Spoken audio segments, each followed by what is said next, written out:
For 5 years, Mark faithfully visited his comatose wife, Rebecca, never losing hope despite doctors' grim predictions. When Nurse Eleanor noticed Rebecca's swelling abdomen and confirmed the impossible pregnancy, hospital staff called an emergency meeting as police began investigating how this could happen to a woman who hadn't opened her eyes in 5 years. The name on the DNA test results left everyone in the room completely speechless. The day Rebecca and Mark joined their lives together was filled with joy. Friends and family gathered to celebrate as the couple exchanged their vows. As evening fell, the newlyweds waved goodbye to their guests, climbing into their decorated car. Mark looked over at Rebecca, her face glowing with happiness as they drove away, heading toward what should have been the beginning of their life together. The intersection came up suddenly. Neither of them saw the truck approaching until headlights flooded their car interior. The driver had run a red light, his reactions slowed by alcohol. The impact was devastating. When emergency services arrived, they found Mark with minor injuries. Rebecca, however, remained unresponsive, having suffered severe head trauma. At the hospital, doctors delivered the grim news. Despite emergency surgery, Rebecca had slipped into a deep coma. Mark sat by her bedside as doctors explained they couldn't predict if or when she might wake up. 5 years passed with Rebecca lying motionless in her hospital bed at Greenwood Hospital. The room became Mark's second home. He arrived each evening after work, talking to her about his day. The nursing staff grew accustomed to his presence, admiring his unwavering dedication. On Sundays, he spent the entire day with her, reading aloud from her favorite novels, brushing her hair, and bringing fresh flowers. The walls of her room were covered with photos, moments from a life now suspended in time. Nurse Eleanor had been with Rebecca since the beginning. She made sure Rebecca received extra care, performing exercises to maintain muscle tone and speaking gently to her during procedures, just in case some part of Rebecca could hear. Friends and family urged Mark to move on. They reminded him that Rebecca might never wake up, that she wouldn't want him to put his life on hold indefinitely. But Mark refused every suggestion. In his mind, their story wasn't over. It was just paused. 6 months ago, Greenwood Hospital hired Dr. Nathan Cooper, a neurologist with an impressive background in coma research. He brought with him promising new treatments involving electrical stimulation and specialized hormone therapies. When Mark first met Dr. Cooper during rounds, he felt a surge of renewed hope. The doctor was confident, knowledgeable, and seemed genuinely interested in Rebecca's case. Dr. Cooper volunteered to take on Rebecca's case personally, explaining that her condition made her an ideal candidate for his experimental treatments. Mark eagerly signed the consent forms, grateful for any chance, however small, of bringing Rebecca back. The treatments began immediately. 3 times a week, Dr. Cooper would spend hours in Rebecca's room, administering therapies and monitoring her responses. He kept detailed notes of any changes, however minute. Mark was encouraged by the doctor's dedication and expertise. After several months of treatment, Nurse Eleanor began noticing changes in Rebecca's body. At first, she attributed the weight gain to medication side effects, but when her patient's abdomen began to swell noticeably, Eleanor's nursing instincts kicked in. She conducted additional tests, checking hormone levels that hadn't been part of Rebecca's regular monitoring. The results left Eleanor stunned. According to the tests, Rebecca was approximately 4 months pregnant. The hospital administration called an emergency meeting. The chief of medicine, the head of neurology, the hospital's legal counsel, and Nurse Eleanor gathered in a conference room. Mark was called in, utterly confused by the urgency in the receptionist's voice when she contacted him. When the chief of medicine delivered the news, Mark stared in disbelief, certain there had been a mistake. Pregnancy was impossible. Rebecca had been unconscious for 5 years.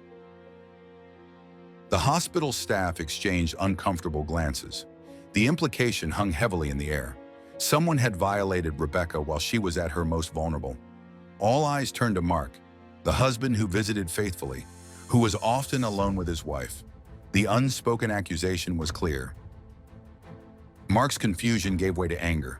He vehemently denied having intimate contact with Rebecca, explaining that while he cared for her, and sometimes helped the nurses with basic tasks, he would never take advantage of her condition. His love and respect for her would never allow such a violation. The hospital administrators listened with skeptical expressions. The head of legal counsel cleared his throat and mentioned that the police would need to be involved to investigate what appeared to be a sexual assault. Detective Parker was assigned to the case. A veteran of the Special Victims Unit, she had seen many disturbing crimes, but this one struck her as particularly heinous. She began methodically interviewing hospital staff, building a timeline of who had access to Rebecca's room over the past several months. Security footage was reviewed, staff schedules scrutinized, and visitor logs examined. The investigation revealed several blind spots. Camera coverage in the long-term care wing was incomplete, with hallway cameras but none in patient rooms for privacy reasons. Staff changes and shift overlap created windows of time when someone could potentially be alone with Rebecca undetected.